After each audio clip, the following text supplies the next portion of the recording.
Hello. হ্যাঁ, দেখছি তো। ঢাকার শাহবাগে আন্দোলন চলছে মোহাম্মদ ইউনূসকে রাষ্ট্রপতি করবার জন্য। তা আমি বাংলাদেশবাসীকে প্রশ্ন করতে চাই, বাংলাদেশের সংবিধানে কি এরকম কোনো ধারা আছে যে কেউ এসে তাকে রাষ্ট্রপতি করা যায়? যখন একজন রাষ্ট্রপতি রয়েছেন, এই সমস্ত অন্যায় আবদারগুলো কী করে মেনে নেওয়া হচ্ছে বাংলাদেশে? ওখানকার বিচক্ষণ মানুষগুলো তারা কিছু ভাবছেন?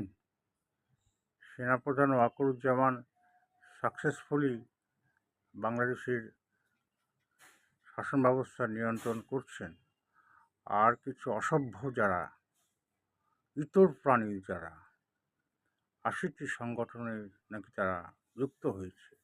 মোট সংখ্যা তো দেখলাম ২০০ বা ৩০০ হবে। প্রতিটা সংগঠনে কতজন করে? ৫ জন করে। এরা মিলে শাহবাগে অবস্থানরত অবস্থায় তারা বারবার করেই দাবি জানাচ্ছে মোহাম্মদ ইউনূসকে রাষ্ট্রপতি করতে চায়। তো এই সমস্ত সংবিধান বিরোধী কার্যক্রমগুলো বাংলাদেশবাসী কীভাবে মেনে নিচ্ছে? তাদেরকে কন্ট্রোল করার কি কোনো উপায় নেই?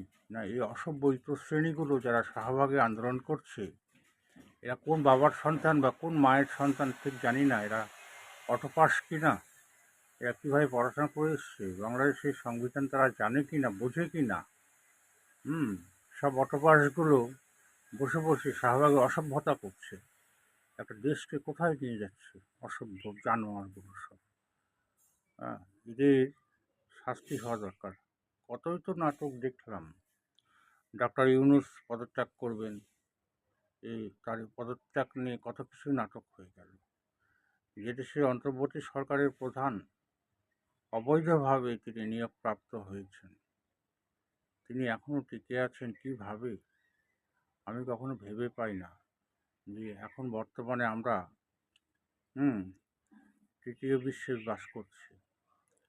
কত সুন্দর একটি বাংলাদেশ ছিল, সভ্য, গণতান্ত্রিক, শিক্ষিত সমাজ ব্যবস্থা নিয়ে হাসিনা নেতৃত্বে যে বাংলাদেশ চলছিল, এই অসভ্য ইতর শ্রেণীগুলো এসে তারা দেশটাকে ধ্বংস করে দিল। এই অন্যায় আর কতদিন চলবে? সব কিছু তো শেষ থাকা উচিত না? মেনে নিতে পারছি না। শুধু আমি সেই দেশে নাই তাই। না হলে এই অসভ্য ইতর শ্রেণীগুলো শাহবাগে যারা আন্দোলন করছে,